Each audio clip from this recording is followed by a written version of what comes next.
பிரியமானவர்களே, ஆண்டவராகிய இயேசு கிறிஸ்துவின் நாமத்தினாலே உங்களுக்கு வாழ்த்துக்கள்.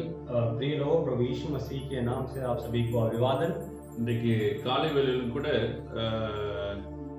உங்கள் நடுவிலே ஒரு சில காரியங்கள் பகிர்ந்து கொள்ள வேண்டும் என்று சொல்லி ஒரு உணர்த்துதல் இருந்தது. அதனால இந்த வீடியோவை நாங்கள் செய்கிறோம். आज बहुत समय है, मुझे आप लोगों के साथ कुछ कार्यों को बांटना है, आप लोगों के साथ कुछ कार्यों को सहभागिता करना है। तो इस कार्य के लिए मेरे अंदर एक महसूसता थी। கொஞ்ச நாட்களாக இந்த வைரஸ் அதிகமாகி கொண்டு இருக்கிறது.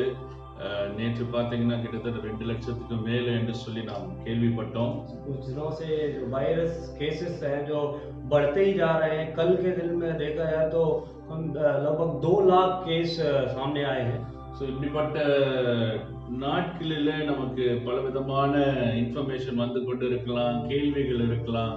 ஸோ இந்த நாட்களில் தேவனுடைய ஆலோசனை மிகவும் அவசியமாக இருக்கிறது. तो इन दिनों में आपके पास बहुत सी सूचनाएं, बहुत से आपको क्वेश्चन आपके दिमाग में उठ सकते होंगे, लेकिन इन दिनों में परमेश्वर की सलाह क्या है ये बहुत मुख्य है। ஸோ அதுதான் ஒரு சில காரியங்களை பகிர்ந்து கொள்ள விரும்புகிறேன். तो उसी से मैं कुछ कार्यों को आपके बीच में बांटना चाहता हूँ। நமக்கு அறிவு அவசியம், பட் அதுக்கு தேடி ஓடி இது பண்ணணும்னு அவசியம் கிடையாது. हमें बुद्धि की जरूरत है, लेकिन उसके लिए हमें दौड़ भाग करके ऐसा करने की जरूरत नहीं है। ஸோ முதலாவது அதுதான் நான் சொல்ல விரும்புகிறேன். पहला मैं यही बोलना चाहता हूँ। நம்ம வந்து பல எதிர்மறையான காரியங்கள் கேட்கும் பொழுது இன்னும் இன்ஃபர்மேஷன் சொல்லி அதை தேடி அப்படி ஓடாதீங்க. सो हमें कुछ विपरीत कार्यों को जब हम सुनते हैं या हमें जानकारी आती है तो हमें उसे ढूंढकर उसके पीछे भागने की जरूरत नहीं है। இப்போ நிறைய பேர் வந்து ஒரு எதிர்மறையான காரியங்கள் கேட்டாங்கன்னா உடனே என்ன பண்ணுவாங்க, இன்னும்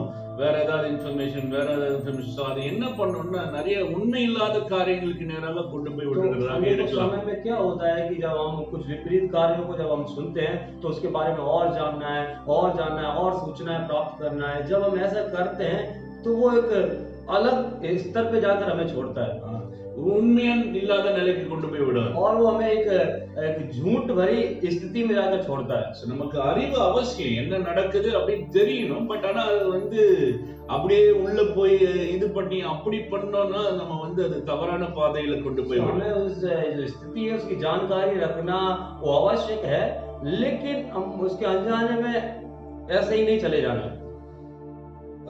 இல்ல அது ரொம்ப அறியணும் அப்படின்னு சொல்லி யோசித்தோம்னா அது வந்து தவறான இதுல கொண்டு போய் விட்டுரும். तो हमें और ज्यादा जानना है, अगर ऐसा हम रहेंगे तो वो हमें गलत स्थान पे जाके छोड़ेगा। இரண்டாவதாக உலகத்திலிருந்து வருகிற அறிவு இருதயத்துக்குள்ள விடக்கூடாது. இங்க வச்சுக்கோங்க, இருதயத்துல விடாதீங்க. और जो संसार से आने वाले जो समझ है, जो बुद्धि है, उसे हम हृदय में नहीं छोड़ देना, उसे हम यहाँ दिमाग के तौर पर यहीं तक रख लेना है।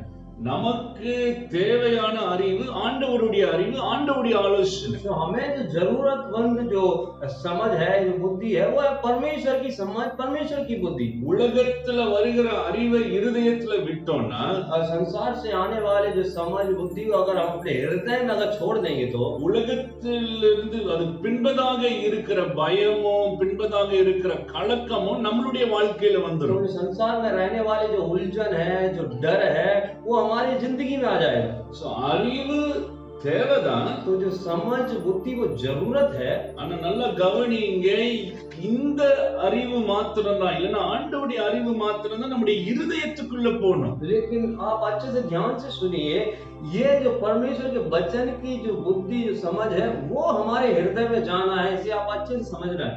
சோ உலகத்தின் அறிவு இங்க மாத்திரம் அனுமதிங்க, இங்க அனுமதிக்காதீங்க। तो जो संसार की जो समझ बुद्धि है उसे आप यहाँ तक अनुमति दीजिए, यहाँ अनुमति मत दीजिए। அடுத்தது இன்னும் ஒரு படி கொண்டு போகணும்னா तो अगर अगला एक और कदम अगर ऊंचा जाना है तो ஆண்டவருடைய ஆலோசனைன்னு சொல்லிட்டு அதுலயே நிறைய குழப்பம் இருக்கிறது। परमेश्वर की सलाह ऐसा बोलकर उसमें भी बहुत सी उलझने हैं। சில பேர் என்ன பண்ணாங்க, இந்த வேக்சின் தான் சிப்பு, வேக்சின்ல சிப் இது பண்ணாங்க அப்படின்னு சொல்லி நிறைய குழப்பங்கள் எல்லாம் இது பண்ணாங்க। तो अभी अनेक लोग क्या बोले कि ये वैक्सीन जो लगा रहे हैं, टीका जो लगा रहे हैं, तो उसमें कुछ लोग बोले कि यही चिप है, वो चिप लगा रहे हैं, वही ये सब कुछ है, ऐसा बोल रहे हैं। வந்து ஆண்டவருடைய பிள்ளைங்க, तो ये जो सब बोलने वाले परमेश्वर के बच्चे ही थे। சோ ஆவிக்குரிய இன்கோட்ஸ் ஆலோசனை வரும் பொழுதும் கூட அதை வந்து நம்ம சரியாக பகுத்தறியணும். तो आत्मिक जो आत्मिक जो बातें आती हैं, आत्मिक जो कार्य आते हैं, उसमें भी हमें परखना है, जांचना है। யாக்கோபு 3:17 இவ்வாறாக சொல்கிறது, याकूब 3:17 इस तरीके से कहता है, தேவனுடைய ஞானமானது அதிலே சமாதானம் இருக்கிறது என்று சொல்கிறது. परमेश्वर के ज्ञान में उसमें शांति है, ऐसा कहता है। இப்ப யாராவது ஒருத்தர் தேவனுடைய ஆலோசனையை கொடுக்கறாங்கன்னா, अभी कोई जन अगर परमेश्वर की सलाह को अगर दे रहा है तो பரிசுத்த ஆவியானவர் நம்மளுடைய ஆவியோடு கூட சாட்சி கொடுப்பார். पवित्र आत्मा हमारी आत्मा के साथ गवाही देगा। ஒருவேளை தேவனுடைய பிள்ளைங்க யாராவது எதிர்மறையாக சொன்னா கூட அதிலே ஆண்டவருடைய சமாதானம் இருக்கும். तो अगर परमेश्वर के बच्चे भी अगर कुछ विपरीत बोलते हैं तो उसमें भी शांति रहेगा।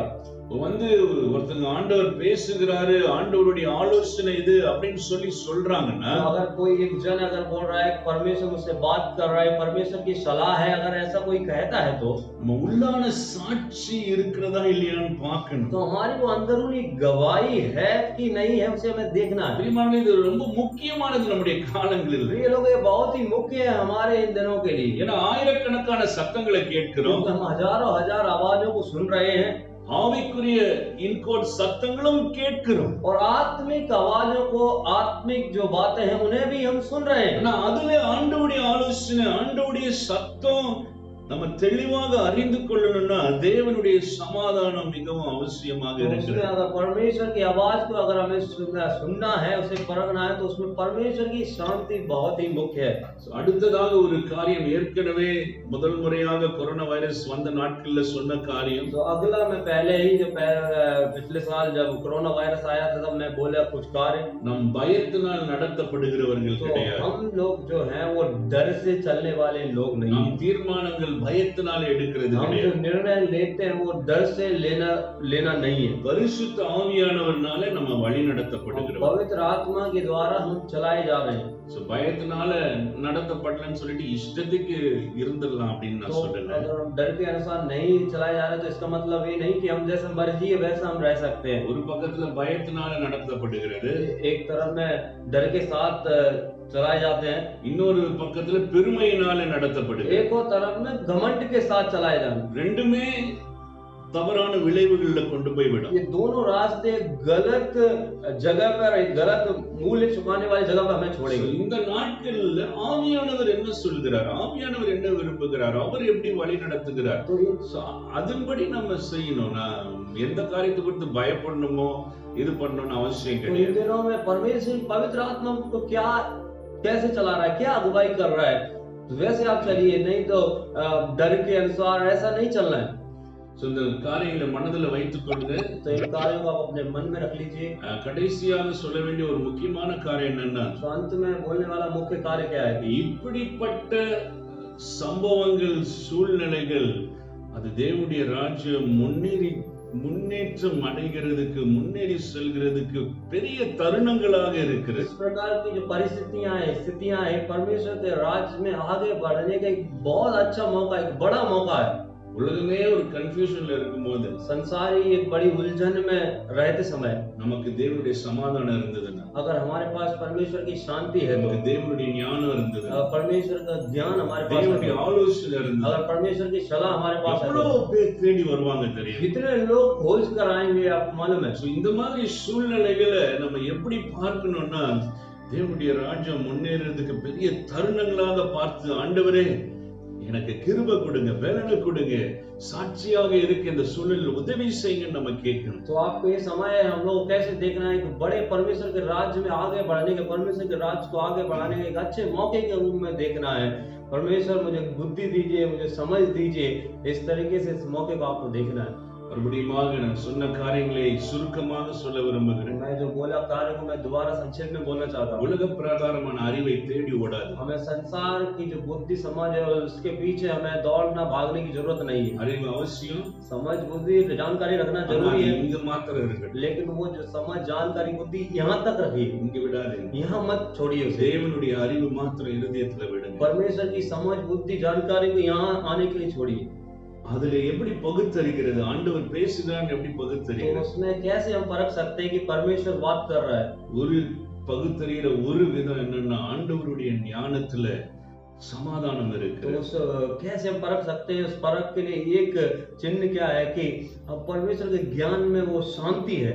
பயத்தினால நம்ம நடத்தப்படுகிறவர்கள் கிடையாது, डर से चलने वाले लोग नहीं है வேற்றுமையினால நடக்கிறோம். और हम अहंकार और घमंड में चलने वाले लोग नहीं है। பரிசுத்த ஆவியானவர்களை நம்ம கட்டுப்பட்டவர்கள், हम पवित्र आत्मा के अंदर अधीन रहने वाले लोग हैं।